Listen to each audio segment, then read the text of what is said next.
London.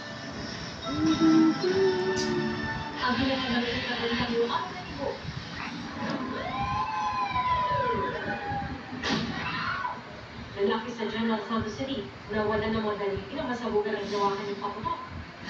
Bilang ng mga biktima ng paputok, may 104 na puna. 13 Pinay na surrogates na nakulong sa Cambodia nakauwi na sa Pilipinas matapos bigyan ng royal pardon.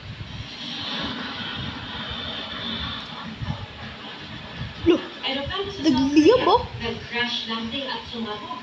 May 100 pasaherong patay. Blah. Functional at swak sa budget na fashion, mauuso raw sa 2025.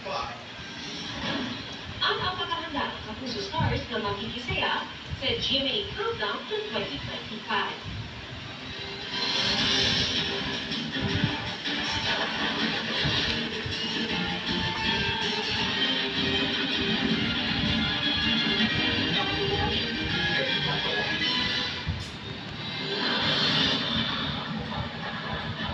Walang landing gear, kaya sumunod sa runway ng paliparan sa Muan, South Korea, ang eroplano niya hanggang bumangga sa pader at sumabog.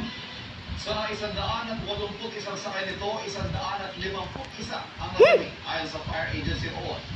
Sinusunod ang paligid para sa mga labi ng mga biktimang tumalsik dahil sa pagsabog. 2 crew member ang nasagip.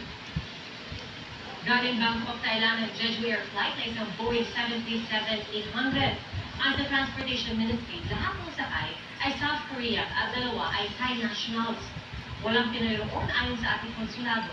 Humingi ng tawad sa mga kaanak ng mga biktima ang Jeju Air habang nakiramay ang Boeing. Malabas sa posibleng dahil ito sa bird strike o pagkahigop ng ibon sa makina ng aeroplano lalo naglabas daw ang control tower ng bird strike warning.